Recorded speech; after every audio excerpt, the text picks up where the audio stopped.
I'm delighted to welcome you to this conversation, the Author's Corner. It's actually something we hosted in our first Raisina, when we actually had Prime Minister Harper discuss his book at that time, and subsequently we've had Dr. Jaishankar discuss two of his books at Raisina with our young fellows and alumni. And I'm delighted that for the first time on the main stage at Raisina, we have the opportunity of a visiting head of state, head of government, produce a book. The challenge is not too many of them write books. So thank you, President Stubb. At least by themselves. By themselves, at least by themselves. That's right. So for us, this is an ideal opportunity as a think tank to engage on a subject of content with a political leader of your stature. So President Stubb, thank you so much. And by the way, I must tell you, early feedback, you rocked. Your speech was fantastic and great feedback. So please join me in applauding him for his wonderful address last evening. So as we begin, I thought maybe, President, with your permission, we could ask you in 5 minutes or so to lay out the thesis of your book, and then maybe we could go to the rest of the discussants and maybe ask them to join in the discussions. Yeah. No, thank you very much, and good morning, everyone. Nice to see you. I'll try to be even briefer than 5 minutes. So basically, the book, as you'll know, is called The Triangle of Power, Rebalancing the New World Order. I wrote it when I was in academia, and I was trying to get a framework for what I felt was going on in the world after Russia's attack on Ukraine. And the book is in 3 parts. The first part is about order and how order changes. The basic argument being we went from a bipolar Cold War to a unipolar US-led world in 1989, 1991 to now a multipolar disorder. My second argument, the second part of the book, is about the balance of the world, where I make an argument that we can frame the world into a triangle of power: the global West, the global East, and the global South. Now, if I were to rewrite this book, I might start calling it The Rectangle of Power, but that's besides the point. The reason is that for me, the global West, at least when I wrote the book, and I do make a preface here, was led by the United States, and the basic idea was that this group wanted to preserve the existing liberal world order as it was created some 80 years ago. And the opposite to this was the global East, led by China, followed by Russia, with the idea that they wanted to create a more multipolar world order. And for me, the thesis of the whole book is that it's actually the global South, led by the likes of India, that are going to decide the direction in which the world order is going to tilt.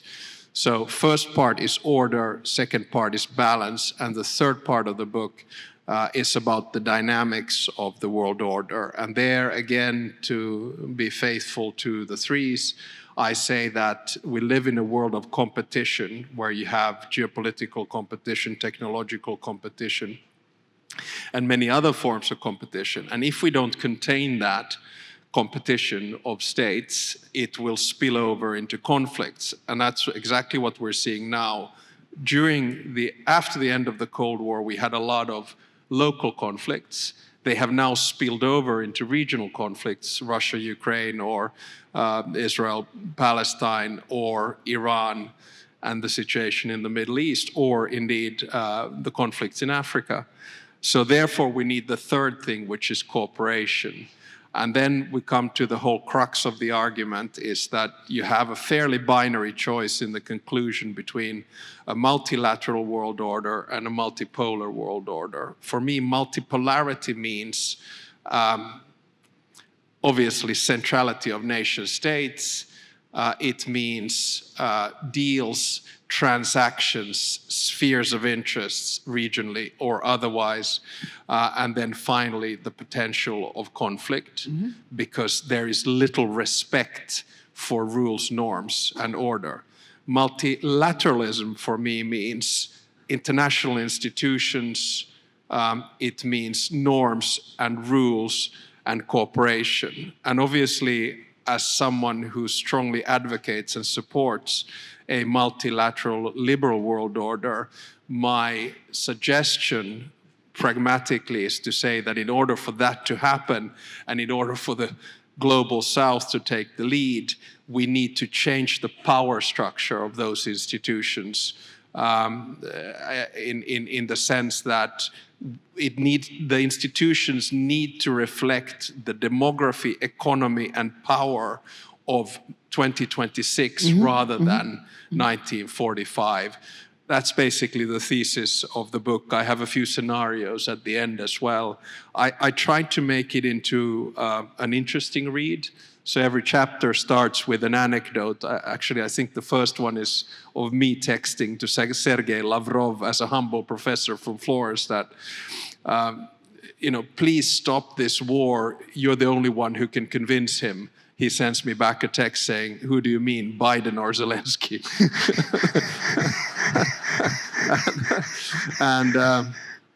And then I end, I think, the book with a little anecdote of how 3 years later I'm standing on the first tee in Florida with President Trump discussing the war in Ukraine and how life can take rather surreal twists and turns at times. So this is a book in a nutshell, and thanks for asking me to summarize it in 5 minutes. I think I succeeded. But you did a fantastic job. Let me ask you a couple of questions.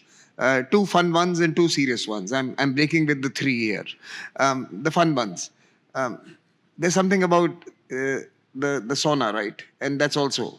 And for you, that seems to be, why does it seem to be the answer to every global governance challenge? It is, and traditionally in Finland, the sauna meant that you took like your Soviet counterparts into the sauna, drank a lot of vodka, and didn't let them out until they agreed to your position. But nowadays, I think for me, it's a little bit more Zen in the sense that it's more like yoga in India, pranayama. It's right? A little bit like yoga. So I think we have 2.2 million saunas in Finland for 5.6 million people. So. So, that's why I sort of encourage everyone. I mean, that's a deficit we have to work on, okay? Yeah, it is. I mean, Finns are quite cool. As I said in my speech, we're quite sort of calm about stuff. And I think the sauna is a big part of our identity. And then if you have a chance to do an ice bath afterwards, that'll keep you healthy. And the second fun question is 7 hours with Donald Trump. How did you survive that? Well, I mean, so we had breakfast, a golf round, and lunch, and as I always say, human beings are very different in private from what they are in public, and it wasn't only a question of survival. I think it was a very enjoyable time. I come from a small country. It is very rare that the president of Finland has the time to spend 7 hours with the president of the United States in a social setting.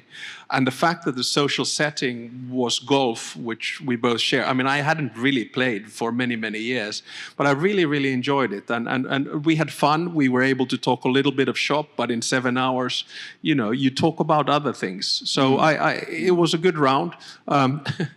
The effect of it diplomatically, I'm not going to comment on, but my wife is a little bit worried because I got all excited about golf again, and now I don't spend enough time at home. Who won? President Trump. Oh, but hey, we were on the same team. So because I was really worried in the beginning because it was Gary Player and Lindsey Graham. And first Trump said, because obviously he always wants to win, he says, I'm playing with Gary Player. And I was going, oh no. And then suddenly an advisor came and said, no, Mr. President, this is a team tournament. You're on the same team. I was going, whew. That would have a ditch finish foreign policy right there. Okay, wonderful. Okay, now the 2 serious questions. I always have a little bit of a problem with that formula. And by the way, I've read your book in its various stages of production. I always have a problem with dismissing multipolarity as being somehow disorderly, chauvinistic, patriarchal world. I believe multipolarity and multilateralism can work together. In fact, the multilateralism is the problem here, not multipolarity. And I think that's one problem I have with the book.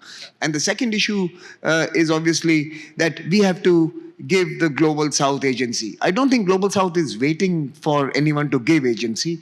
I think it is happening de jure, and as they progress, as they emerge, they are going to occupy spaces. Is your attempt to suggest that we should do it in a partnership model so that Global West doesn't find itself at the wrong end of the bargain?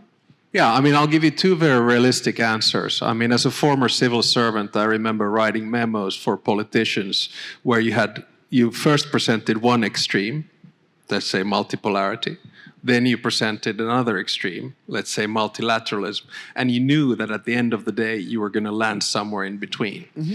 So I'm quite realistic that the world is probably going to be some kind of a combo of multipolarity and multilateralism. Coming from a small state, I just happen to prefer multilateralism, certainly because it protects me and it gives me more agency. And of course, the example that I have for this is the one where we have gone sort of the furthest with multilateralism, which is the European Union, where we have pooled sovereignty on issues which have to do with the fundamental tenets of nationhood, mm-hmm. like currency, monetary policy, trade, customs, competition. These were things that you decided yourself, but at the end of the day, we decided it's better to do this alone. So I fully understand that is not the level of multipolarity that we're going to get in the United Nations. So that's my first realistic take. It's probably going to be a combo of multipolarity and multilateralism, but I didn't want to start inventing some kind of a new term because sometimes they end up being a little bit corny. Then secondly, yes, I'm completely realistic. I'm not asking for you to wait to take agency. You take as much agency as you want, but I'm realistic that you're going to do it, and therefore I suggest to my Western partners that, listen guys, if the world is going to change, if the Global South is going to decide, play ball. You know, stop taking the moral high ground. Stop being the teacher and the preacher. Be the partner and the cooperative. And that's why I think it was great that the European Union just did a free trade agreement with India. That's the kind of values-based realism I'm talking about. But you did it first. I think Finland and Switzerland and a couple of others did the agreement with India. No, not Finland. That was Norway. That was Norway. Sorry, that was the better Nordic country. Those are the guys that are outside the EU. Smarter Nordic country, Norway. Okay. Richer Nordic. I am going to now go back to the threes. What I'm going to do is I'm going to ask the three discussants here to think of three things they concur with, or three things that they found striking and they kind of want to discuss from the book. Perhaps also could be some critique or could be No. also a pushback, right? So Wali, can I start with you? And then I'll come down to Dr. Jaishankar. Wali, let me start with you. I hope my advisors are taking note because I don't have pen and paper here.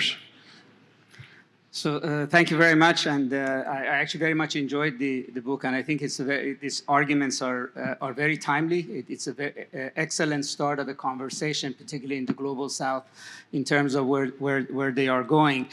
But I want to sort of take off from the book, if I may, rather than reiterate points in it, which is we're reading this book at a very particular time as well. And of course, as any author, once you're finished with writing the book, obviously events can come forward. And what I would see perhaps is that in the breakdown of the old order, which you outlined very clearly, what we're seeing actually is a huge push by the country where I live in, the United States, to actually create a unipolar world. Against and in defiance of multilateralism, whereas the last time we had a unipolar United States, it worked through multilateral institutions, it helped support them, but actually right now, in this instance, is a great deal of effort to create a unipolar world in defiance and in rejection of multilateralism. And I would say that perhaps the conversation that the president starts if we're going to go to the next step, is in terms of how do we deal with both the costs of the United States' attempt to create a multipolar world, and also how does it actually flow within the Global South. I mean, when you look at Latin America and Middle East today, I think these conflicts are happening as a consequence of the exercise of unipolarity. whatever the underlying reasons for it might be, but the way they are unfolding is really at the cost of multipolarity. So we can have all this conversation about the broader issues like trade, etc., but the most urgent issues facing the world and the global South is how to deal with the cost of this enormous push for unipolarity. And I would read the president's book actually as a starting point for how do we actually manage this and how we respond to it. And as the book is not in a vacuum, the book should be read in the context of what is happening. Can I collect the questions first, President?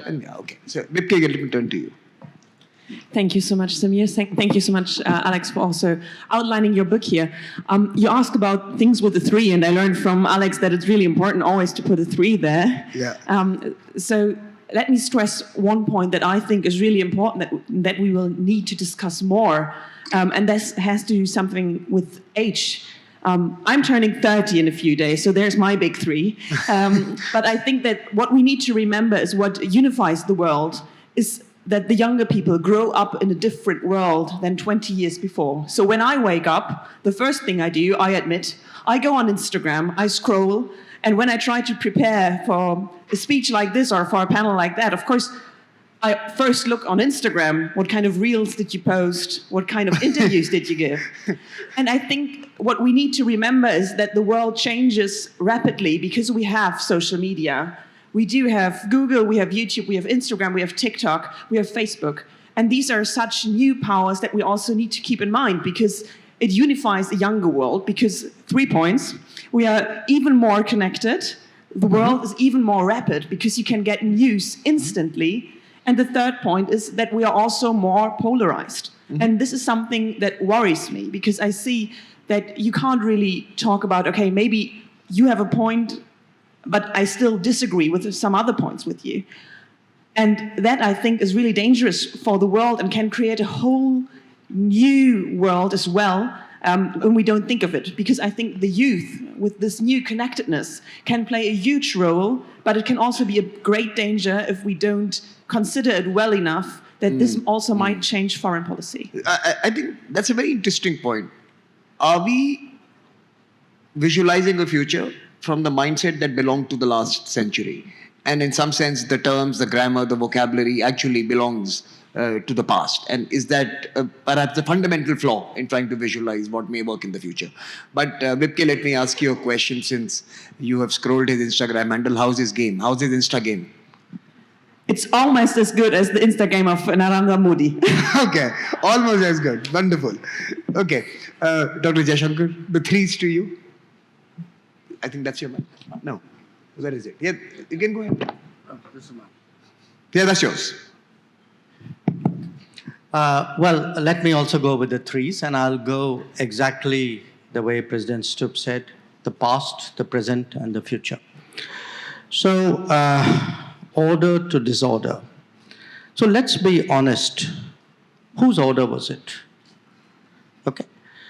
This was the order by the West, for the West, from the West. Now, it doesn't mean that others didn't use it. Smart people did, smart countries did. But when we look back at these 70 years, I think the expectation that we can freeze a 1945 or a 1989 forever was a very unrealistic one. In fact, look back at these 70 years. Okay, these 70 years we debate, how did we do? Why didn't it last? 70 years is 1% of Indian history. Why would 1% of Indian history bother you? last? No, it bothers me. But why would it last? Life moves on. So, somewhere I think this attachment to the past did not take into account the forces that were propelling the change. So, then we come to the present. The 2-3 points I really liked about the book. One, of course, the fact that it was a triangulation. because much of the debate today is global West, the fight within the West, to some extent a binary of West and East. So I really appreciate that you brought in the South, because conceptually the South matters more and more. Also, I think one important variable which often gets left out, which is demographics, that if there are going to be two big changes in this decade, one will be technology, but the other will be demography. And I think President has kind of brought that into the matrix. Regarding the future, it's again, a lot of the analysis is obviously centered around the changes in America. So is the book. So it's about G1, it's about G2, though that's not that strongly addressed by you. I understand why, I empathize fully with that. You've even in passing referred to a kind of G3. The three being Russia. And my sense is you're going to have a future which will really be much more multipolar, because no country today has hegemony over so many domains that it is an overall hegemon. So it's not just a distribution of GDP and capabilities. I think in different domains, different parts of the world will be more contributive or will have more capability. So the power in its different dimensions is spread out much more. So to that extent, your point that, we can't really use completely the tools and experiences of the past to project ahead. So, President, you have some feedback from three of them. I particularly like the idea that how does this arrangement play out in the peace and security domain that we are currently challenged by? Do young people and the demographic change that we are experiencing incorporated in this? No, I mean, really, I think good constructive criticism. I see the whole conceptualization of the book as an iteration, and therefore, just like Vali said, kind of a beginning of a conversation. I personally then try nowadays as a policymaker to sort of push it a little bit forward. I did that in two of my UN speeches in September 24 and 25. I did it in a foreign affairs article, which I called The West's Last Chance. And I did it in my speech yesterday, where I tried to bring, I think, a practical element of a New Delhi moment. In other words, a getting together of world leaders to discuss what the next order looks like. So that's why this conversation is useful. First observation, I had not, Vali, thought about we having a new unipolar moment, but I think you're actually right. And I think, Dr. Jaishankar, you also referred to that there is this element that, yes, there is multipolarity, but the United States is obviously doing many of the things without consultation. I mean, unlike it did in Libya, unlike it did in Iraq or in Afghanistan, where there was an attempt at least to, get a UN consult Security at least Council. some countries. Yes, some countries, and also, discuss in the UN. So then we come to what is the cost for peace and security. Well, we can see it right now, and this is what makes me so optimistic that we're going to have this new multilateral moment. And so I tried to see the silver lining and say, well, because we're seeing what's going on in the Middle East, we're seeing what's going on in Ukraine, we're seeing what's going on in Sudan, therefore we need to come together to some kind of a new covenant, because actually the cost of multipolarity is too high right now. And I fully understand, Samir.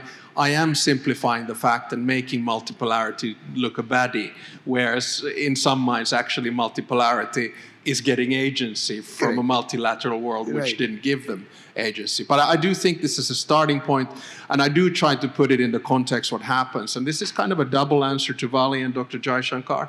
I mean, the reason I joked in the beginning that should I call this the rectangle of power instead. So now if I would frame it again, I would think hard again that, you know, are we in one of those moments where there is a detachment of the United States from the global West?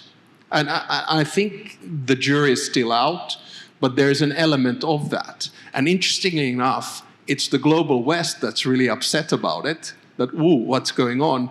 Whereas, you know, countries in the Gulf region and elsewhere are kind of saying, listen, you're getting the medicine that we've been getting for the past 80 years, so get used to it. So then my argument would be just based on the US national security strategy, where the number one region is the Western Hemisphere. So then the US becomes the global West with its own line. By the way, I asked the Deputy Secretary from the US yesterday, what does American Western Hemisphere foreign policy means? And he brought it all the way to India. So Western Hemisphere is also growing. Then it's quite big. But then, you know, then I would use the global North as the new sort of ideological global West. But then that's a problem because I come from the global North and it sounds a bit sort of, I don't know, too mirroring. Yeah.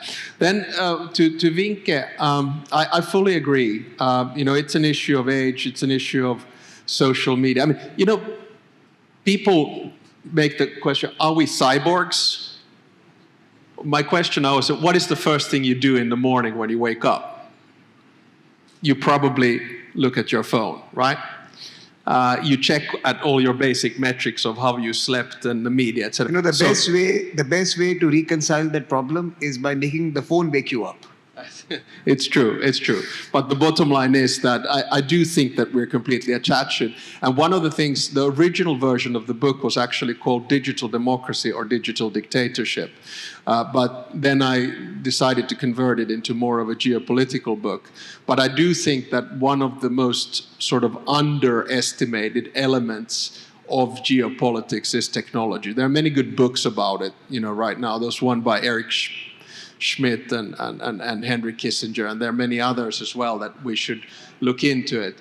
And I do agree that we might have a slightly old mindset about the way in which we try to use the new tools in the world. But that's why I'm saying this is not 1945, this is 2026, and we need to have a revision of it.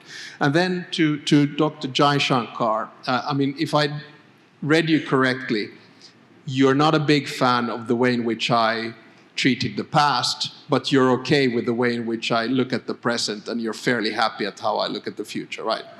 And so this is good news for me. It's good news for Finnish-India relations. No, but what I do in the book in the beginning, I sort of try to undress the pretext that this book is somehow a neutral assessment of the world. I tell about my own identity. I am born in Finland, I'm a Nordic, I'm a European, and I have gotten my grounding for academia and my intellectual path in the United States. So I'm by definition a child of the end of the Cold War. I belong to the end of history category of humans who look at the world from a very Western perspective. And I've gotten pushback on this from other friends as well, that why don't you deal with, say, colonialism, et cetera, And I even get pushback from my team who said, we don't like your dates because they're too Western oriented. So I take that, but I wanted to put out there in the front that I am a prisoner of my own identity. And that's why you can see the sort of past thinking of that. 70 years is 1% of Indian history. But for me, I'm now a country that is 110 years old because we gained independence in 1917. So again, that's why my sort of thinking is a little bit limited, and to a certain extent, from an understandable perspective, historical. And it is by the West, for the West, and from the West. I like the way in which you framed it. Then on the present thing, I'm glad that you like the triangle of power and the fact that this is not a binary assessment of East versus West. That is, I think, the big idea of the book. And now I just hope that people who are more acquainted with things linked to the global South are able to develop the ideas that come out there. And I do think in quite a good way I push the demography argument and the tech argument there. Although the tech argument, I admit, is a little bit too Chinese in it, whereas it should have been, I think, a little bit more Indian as well. On the future, I really don't know. I think that's where we are. I mean, I come back to my speech yesterday. We over-rationalize the past, we over-dramatize the present, and we underestimate the future. And I think this is what the book sort of just throws some ideas out there that I hope that people grab onto. Dr. Jaishankar, I could see you wanting to No, I just had one brief comment, which is to pick up, Samir, on your point.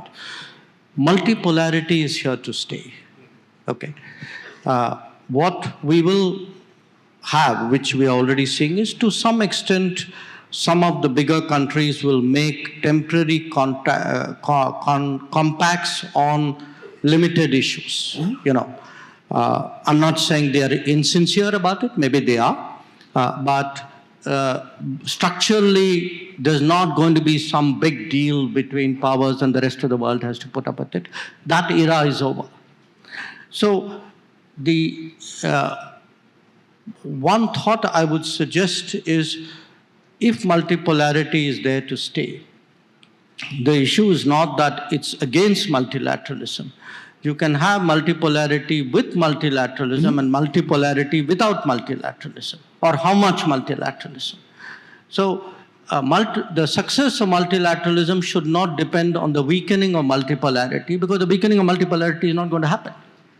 So I would sort of just urge you to reflect on that. Quick response, President? Yeah, quick response. I agree, and that's why I think in chapter 3, where I talk about the evolution of international organizations and institutions, I raise modern forms of multipolarity, and I call them either holy or unholy alliances, like the Shanghai Cooperation Organization, which is not necessarily values-based, but it is interest-based. And I'm super happy a country like India is in there, from my perspective.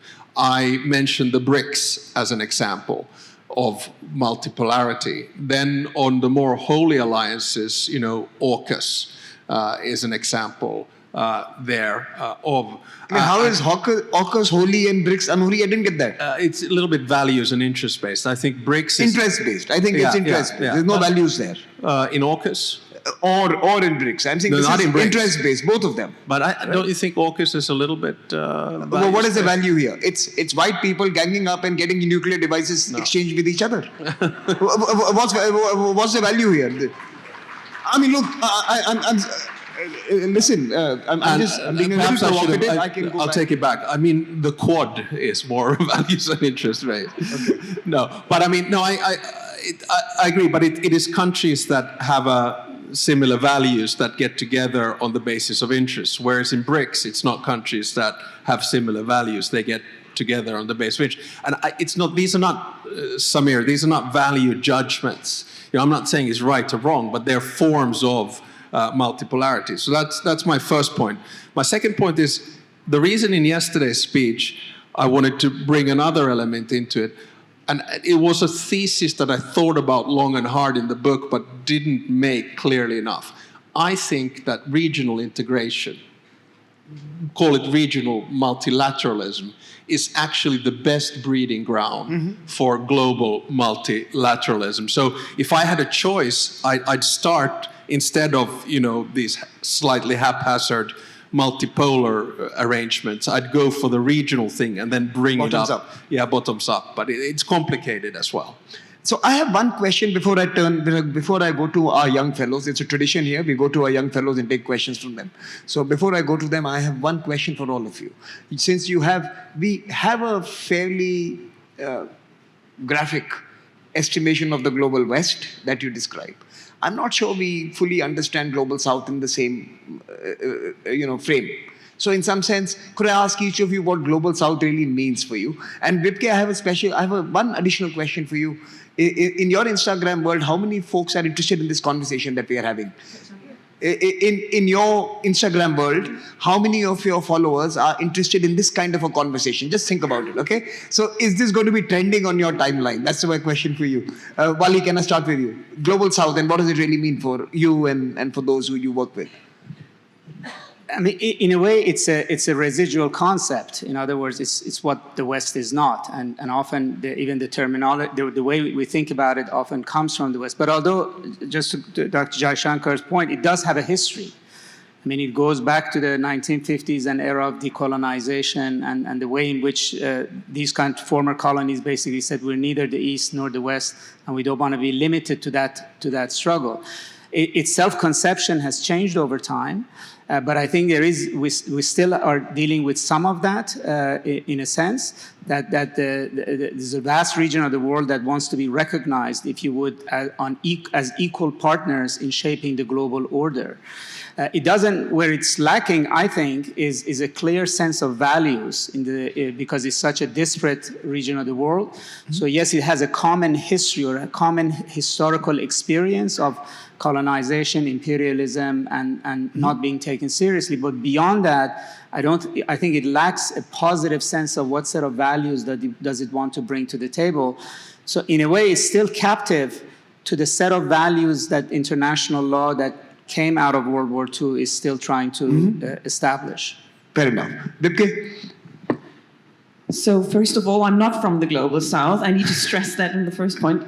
I do understand why Alex made the point of putting three things there: Global West, Global East, and Global South. But at the same time, at least in my perception from the Global West, I feel like the Global South is much more diverse, and that it is probably also a little bit acquainted as a term, because I think that you can't really put several countries who are considered sometimes Global South into the same pot. For example, I'd love India to play a much bigger role also in G7, for example. I think that it would be really important to have such a big democracy in these global superpower rounds. I think this would be really helpful. So I think, I'm also here to listen and to learn. This is why I came to India, because I think this is such a fascinating country with such a bright future. And I think that the relations between Europe and India should be strengthened. That's also why I'm here, to listen and to learn. But this is my perception as of now. Please come to me and tell me what I got wrong. And for your second question, I'm sure that this discussion will be turned into great reels so that they are a little bit shorter for everyone to watch on the internet. But at the same time, I feel that the younger generation is really interested in politics. It is. Because for us, our future isn't certain anymore. We don't have the promise anymore that we might live a better life than our parents, at least not in Europe or in Germany. They are great questions to be asked from the youth. So they are really interested in what's going on in the world. And so I think this is a topic that we need to address more. But thank you very much also for getting me on this panel, because I always feel like the younger voice is often lacking in these conversations. Okay. I can now turn to Dr. Jaishankar for his, probably the foreign minister from the Global South, to respond to what the Global South really means. Look, I think the definition of Global South would be a solid, countries who had been colonized. But it's not so much a definition. I mean, in here if you are from the Global South or not. It's a emotion. It's a sense of solidarity. And don't take it as sloganeering or some kind of diplomatic clever term. Look, when COVID happened, the fact that a country like India, which was still undergoing its vaccination, was willing to send out vaccines to countries of the Global South means Global South is for real, because it meant something for us. So there is a emotion, and I would argue to some degree a culture where Global West is concerned. So Global South emanates from shared historical experiences. You could argue we are the victims in a sense of history, recent history, who have combined together. I think Global West was probably a more unified term, very cultural, very political, very strategic, till recently. Now there is a differentiation in the global West, which is why he wants to make it a rectangle. The fact that it's still there, I would argue, but less cohesive, less tight than before. I have actually a question on the global East, because I don't think that kind of solidarity or that kind of cohesion really exists where Eastern hemisphere. So, yeah. Well, there's no Eastern hemisphere in, I mean, this is meant... unless you're reading Kishore's book. So. But I would argue that, many of the countries which are envisaged as global East really think of themselves much more as strong national players and much less collectively as an East. So I think it's less cohesive. West is more differentiated. I think South is very... South is a vibe. You said South is a vibe. Right. South is a vibe. West is differentiated. East is probably the weakest. Invented. Is invented. Yeah. Well, I wouldn't go that far. But first of all, I'm not gonna, give advice sitting next to Dr. Jaishankar about what the global South is. But I really liked your definition that you feel it, you sense it, it's in your heart, it's about culture, it's about identity. I mean, it's obviously broader and different than a national identity, but there's a feeling and a sense, and some of it is definitely historical. And then the diversity within the global South, whether it's geography or politics or demography or economics, is huge, but that's why we are different. And here's where I want to come to, again, the iteration point on the book. Yesterday, my second point out of the three proposals was that respect diversity globally. And that needs to be seen in the institutions as well. I should tell you one interesting thing. I mean, I remember sending a message to a friend of mine, and I said that foreign policy should never be driven by the past, because then we victimize ourselves. And I was thinking about Russia, because Russia is super good at using the historical narrative. She came back to me and said, "How dare you say that? That means that you're erasing periods of colonial history and others." I said, "Whoops, point well taken, you're absolutely right." That's why it's so difficult to, for a Westerner to write about it. My sort of final point is on the social media and Modi. I was super happy that we were able to do a joint posting on Instagram with Modi. We have 4 million views of it.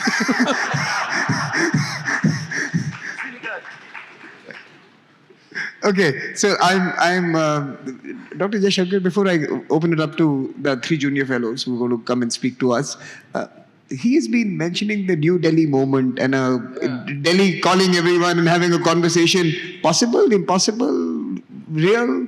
He thinks I'm underemployed. But it's an interesting thought. It's certainly an interesting thought. Okay, I'm going to get my mics to the 3 fellows, the young fellows this year, Chawla, Hoang, and Naomi. And we're going to take them together, and then we are going to, you can note down the questions, and we're then going to go to the final round, and that's how we're going to end. So let's start with Chawla. All right, thank you for the opportunity. Chawla, quick introduction. Okay, so my name is Chawla. I'm a lecturer at the University of Indonesia.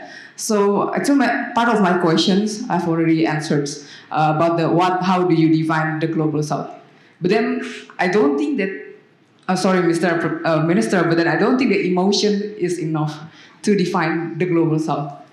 So do we need another meeting like we have, like for instance, in 1955, we have the Bandung Conference, which is initiated, for instance, by India and also Indonesia, to define that we are against the colonialism, we are against the neocolonialism, to show that there is a spirit of the so-called global South. So do you think that, maybe for all the speakers, do you think that we have to have such a meetings to define the identity of the so-called global South, global East, or like global West? Thank you. So time for a Bandung 2.0, I think that's the question. Huang. Right. Hi, thank you, Chair. Thank you, everyone. This is Juan from the South China Sea Institute in the Diplomatic Academy of Vietnam. My questions is for, of course, President Stubb, but also Minister of External Affairs, Jaishankar.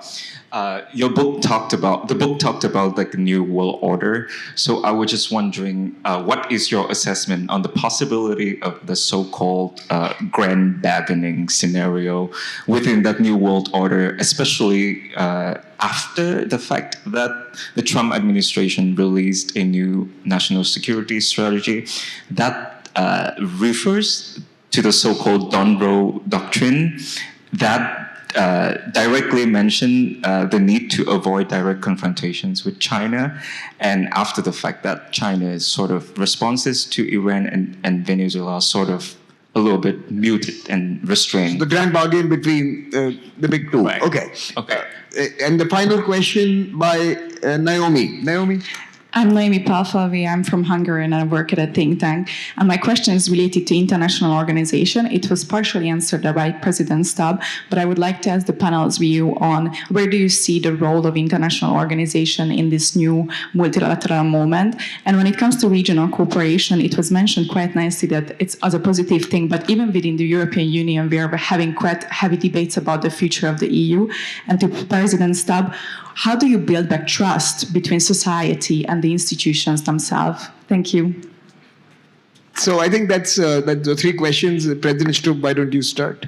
Okay, if I can deflect the first question, because it was about defining the global south to the global south, because the last thing you want is someone from the global west to the global north to tell about what your identity is. I mean, it's undignified foreign policy, which I speak vehemently against. So the second question coming from Vietnam, and I should say, the book is being actually translated into Vietnamese. It's still pending authority approval, but so I'm really looking forward to that.